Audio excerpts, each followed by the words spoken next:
లైంగిక ఆరోపణలు ఎదుర్కొంటున్న ట్రైనీ ఐపీఎస్ అధికారి ఉదయ్ కృష్ణారెడ్డిని ఉప్పరపల్లి కోర్టులో హాజరుపరిచారు. మరిన్ని వివరాలు మా ప్రతినిధి నాగార్జున ప్రత్యక్ష ప్రసారం ద్వారా అందిస్తారు.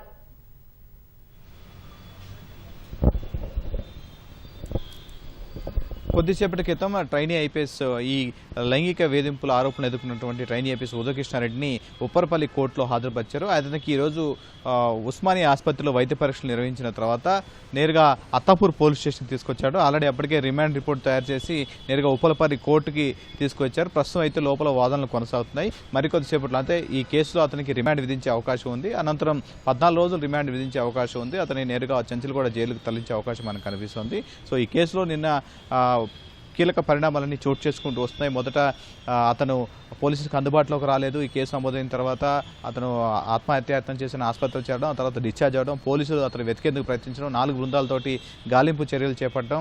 నిన్న ఆయన హైదరాబాద్ శివారు ప్రాంతాలకు వచ్చిన తర్వాత అతన్ని అదుపులో తీసుకొని తర్వాత నేరుగా ఉమెన్ సేఫ్టీ వింగ్కి తీసుకొచ్చారు. ఆ తర్వాత నెక్స్ట్ అత్తాపూర్ పోలీస్ స్టేషన్కి తెల్లవారుజామున తీసుకొచ్చారు. అతని స్టేట్మెంట్ కూడా రికార్డ్ చేయడం జరిగింది. సో ఈ స్టేట్మెంట్ని రికార్డ్ చేశారు. తర్వాత రిమాండ్ రిపోర్ట్లో ఆ అంశాలను పొందుపరిచారు, కన్ఫెషన్ని. ఇప్పుడు వైద్య పరీక్షల అనంతరం నేరుగా అతన్ని ఉప్పరపల్లి కోర్టులో హాజరుపరిచారు. ప్రస్తుతం అక్కడ వాదనలు కొనసాగుతున్నాయి. ఈ కేసులో ఆల్రెడీ బాధితురాలి వాంగ్మూలాన్ని కూడా కోర్టుకు సమర్పించారు. ఏదైతే ఇప్పుడు ఆమె ఇచ్చినటువంటి ఫిర్యాదులో బాధితురాలు ఇచ్చినటువంటి ఫిర్యాదులో ఈ ఉదయ్ కృష్ణారెడ్డి సహచర ట్రైనీ ఐపీఎస్ అధికారి ఆ బాధితురాలు ఎవరైతే ఉన్నారో ఆమె ఇచ్చినటువంటి ఫిర్యాదు ఆధారంగానే ఈ రిమాండ్ రిపోర్ట్ తయారు చేశారు. దాంతోపాటుగా ఆమె ఫిర్యాదులో పేర్కొన్న అంశాలని ఈ రిమాండ్ రిపోర్ట్లో పేర్కొనడం జరిగింది. ఆమె స్టేట్మెంట్ కూడా సేకరించారు. దాంతోపాటుగా ఆమె ఎమ్మెల్సీ రిపోర్ట్లో కూడా నిన్న మనం చూసాం.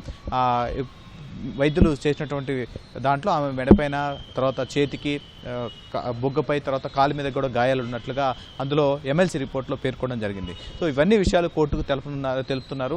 సో ఈ రిమాండ్ రిపోర్ట్ అంతా కూడా తయారు చేశారు. మరికొద్దిసేపట్లో అతన్ని ఈ వాదనలు అయిన తర్వాత కోర్టు తీసుకున్న డెసిషన్ మీద ఆధారపడి ఉంది. అతను కనుక రిమాండ్ విధిస్తే కనుక నేరుగా అతని చెంచల్గూడ జైలుకు తరలించే అవకాశం మనకు కనిపిస్తుంది.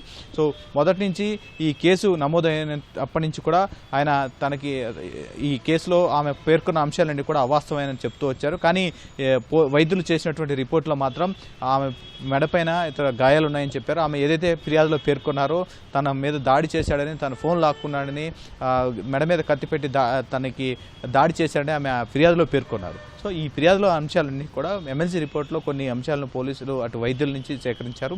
ఆమె మెడమైన కొన్ని ఘాట్లు ఉన్నాయి, తర్వాత కాలిపైన గాయం ఉంది, చెంపపైన కమిలిన గాయాలు ఉన్నాయని ఆ రోజే ఏదైతే ఫిర్యాదు ఇచ్చారో అదే రోజు ఆమెకి ఎమ్మెల్సీ చేయించారు. సో ఈ విషయాలన్నీ కూడా రిమాండ్ రిపోర్ట్లో పొందుపరిచారు. మరికొద్దిసేపట్లో ఈ రిమాండ్కి సంబంధించిన అంశం మీద క్లారిటీ వచ్చే అవకాశం ఉంది. ప్రస్తుతం అయితే ఉప్పరపల్లి కోర్టులో ఈ విచారణ కొనసాగుతుంది. ఈ కేసు అత్తాపూర్లో నమోదైనప్పటికీ ఈ కేసు ఐఓగా చార్మినార్ ఒక మహిళా అధికారికి ఇచ్చారు. చార్మినార్ మహిళా police station inspector Joshna, supervision చేస్తున్నటువంటి అధికారి మహిళా భద్రతా విభాగం లావణ్య డీసీపీ ఈ కేసును సూపర్విజన్ చేస్తున్నారు. సో ఓవరాల్గా ఈ కేసు మరికొద్దిసేపట్లో ఈ రిమాండ్ మీద క్లారిటీ వచ్చే అవకాశం మనకు కనిపిస్తుంది. ఓటు.